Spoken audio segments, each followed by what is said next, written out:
Welcome back to Newbrook for the last time. So today is a series wrap up. So we'll do a quick check-in on all of the machines, a little bit of rundown of what we achieved on the season, and maybe we'll do a quick map tour as well. So first, let's cover what we did do and what we didn't do. So I committed to, it's here in the main yard, I committed to doing one season, one series. So in that time, we got the dairy set up well and truly. We've got lots of cows and it's all going very well. What we didn't get done was the sheep and the pig farm down at the back. So it is safe to say that this map has a lot more to offer than what I've covered. It is only one season, so I'd encourage anybody to definitely take up this map and have a look at those the other farm animals as well. Lastly, in terms of achievement, I gotta mention you'll see it down here, the orchard. So again, I keep mentioning this was a revelation, particularly on seasons. So first of all, it's highly economically viable. It was a great revenue generator, and above all, when you're playing on seasons, it can be kind of tricky because you don't have all year round revenue unless you do something like this. And quite frankly, I would not have been able to afford or support my habit of buying machinery and new tractors and trading all the time. I just wouldn't have been able to do it without the revenue from the orchard. So that was a big win. Now also we did a quick, I guess a spell of vintage stuff back in the springtime as well. So that was during the time that the tillage work was quite quiet. So that made sense and it was a lot of fun. Now you can look back on those episodes if you really want to. Now, quick word on the buildings. The trigger points can be a little bit tricky around here. First of all, I guess we'll just mention the cow unit here. I think the trigger is somewhere in this area. Now, I will point out that there aren't any warning stripes, and I actually prefer that. It's just more authentic. I don't like the warning strips. I prefer it this way. But of course, that comes with the downside, which is you're sort of always wondering and second guessing where exactly the trigger is. Now, I've landed food in the wrong place along this pathway more than once, and it can be a little bit frustrating. But look, I'm looking for something to be complaining about, to be honest. It's not a big thing. Now, the tractors. Got to cover the tractors in any review. So, we've brought back all the stars of the show. Just for this final episode, I've brought back absolutely everything. So every tractor that was purchased, every tractor that was sold, every one of them. So we'll do a quick look through them. Obviously there was a bit of a John Deere theme, so I parked these next to each other. First of all, a little, would you call it a garden tractor? Maybe a little bit bigger than a garden tractor. This is a John Deere we used for the orchard. It was actually a lot of fun to drive. Small, nippy, and it kind of did the job down around there because it was kind of tight quarters. Secondly, the John Deere, the 1630. This was great fun. This was the small tractor with the big heart. I really enjoyed this. During that little vintage spell that we did, that was good fun. The John Deere 6.9. This was probably the first tractor on the first episode. Way back then, we didn't have a lot of cash, we didn't have a lot of equipment, and we had a lot of ploughing to do. This tractor did all of that, and that was a long slog way back at the start, but that tractor held up really well. The JCB, what do you say about the JCB? The reason I brought it in was because most farms I was around growing up would have a digger knocking around, and it was useful. It doesn't strike me as the most comfortable thing. It handled a little bit funny. The loader operated the wrong way around in that the lever worked the opposite way to every other loader, and it just took a little bit of time. It was still great fun having it here. I was glad to have it here, but yeah, maybe the less said about that, the better. The Dominator, of course, we needed an old-fashioned style combine around here. Gotta love a Dominator. I did upgrade with a folding header, which I love. Again, I really dislike anything to do with header trailers or moving them around. This is a great solution for me. I just hate taking the headers off and carting them around. Massey Ferguson 5455, great little machine. Small in horsepower, but really, really nimble. It was quick and really tight turning axis, which I always love. Ford 8210, again, added a little bit of 80s flair. There was a grunt about this machine, I'm not gonna lie. It was actually really very loud. Lots of black smoke, but surprisingly big on power as well, so it was a bit of a giant around here and really, really useful. And lastly, the 135. Again, this was part of my little spell of vintage stuff. Great fun. I mean, how could you not like this dinky little thing? It's beautiful. Again, pretty iconic in farms around where I grew up in, I guess in the 60s. It was before my time, but again, beautiful little thing. So, if I had to pick a star from all of the stars, if I had to pick one, and I'm going to do a quick map tour, so we'll do a quick drive around. So, which would I pick to drive around in? I think it's quite obvious to me anyway. It's got to be the Massey. Now, I picked the Massey as the star of the show purely because, you know what, I never made a conscious decision to get rid of it. And yet, it survived. All the trading in and out of tractors, it survived. It was the only machine that was here on day one and is still here. So that must speak volumes for the tractor itself. So, I'm going to hop in and we'll do a quick map tour using the star of the show. So let's get out of the yard here. Now, let's bring up the map very quickly.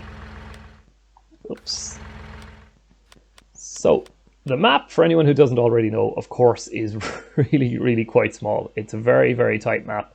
Very enjoyable, lots of small fields, which is why you can tell I use lots of small tractors. A lot of them, of course, as well, they were all older machines, which just felt right for this map, and just something a little bit different and a little bit more enjoyable. And the map itself, the road system is quite limited. There are really only two spines to it. So you've got this one road all the way up the middle, and you've got this one loop that goes around by the farm on over to the sell point. So we'll start here, we'll drive around, it won't take very long, and we'll finish somewhere up here. So let's get started. So we're away.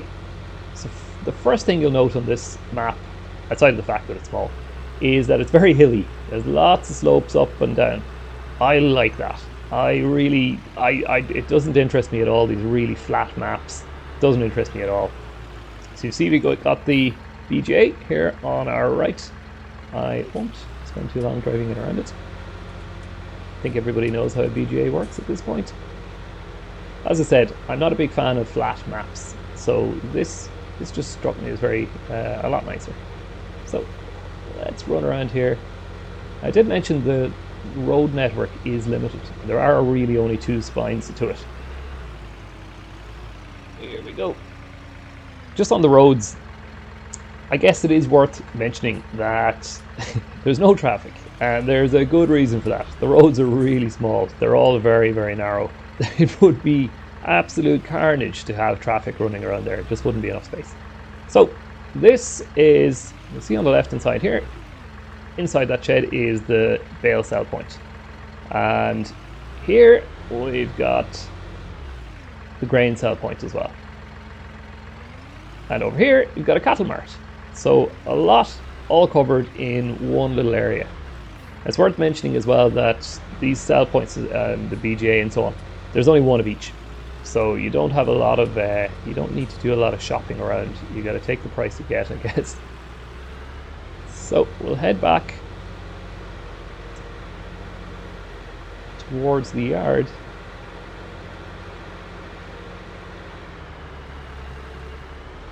And I think we'll take a right here. It's not a road we take too often. You nearly creep up on you, you can hardly see it. Down towards the village. So you'll see the dealership on our right here. Dealership is funny. I've purchased a few things like bales and so on at the start. Because there's a big slope in the yard, when they spawn, sometimes they will fall over. So that's just how it is. But yeah, a little bit funny. Here we have it. This is a little village. There is, I'm almost certain, you see an ATM here.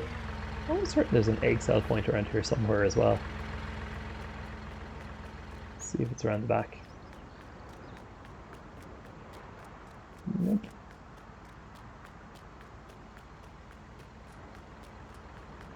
Okay, well there is an egg cell point someplace. I just can't find it.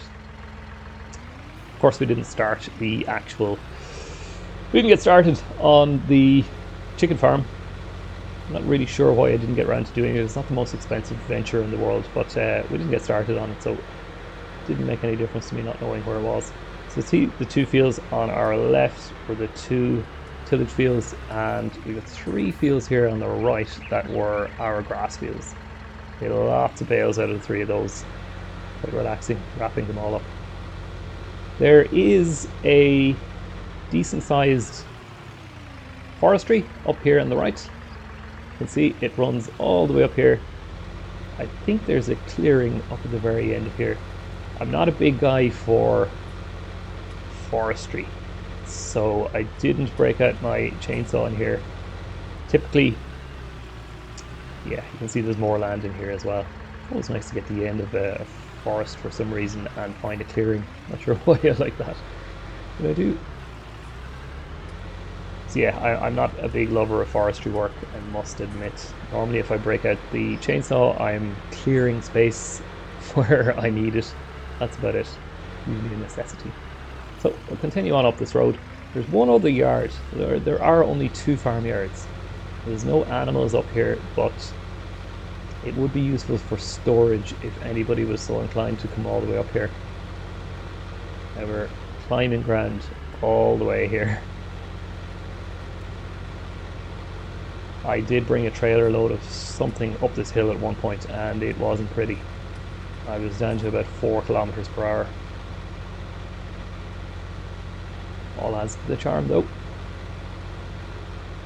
So this is the second farmyard here. So what is this actually called? This is Braybrook Farm. So there's lots of storage. The one thing is, it's got a beautiful view from all the way up here. Look out over here. I mean, look at that. That's really quite beautiful. Well done, Ep27. Let's jump back in our Assy. And we'll just quickly reverse back up that road. There is another storage shed over here on our right. There's also a house, I believe, up here at the very end of this road. I think this road terminates up there pretty quickly. Now, sorry, we'll jump out so you can see it.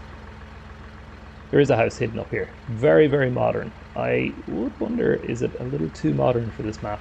But in any case, it's there. Maybe it just balances the thing out a little bit. And as I said, extra storage on our right hand side. So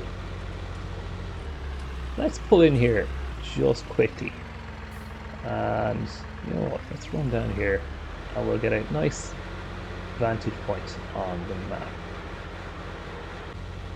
Okay, so we've climbed way up here onto a particular field just to give us a good vantage point on the entire place.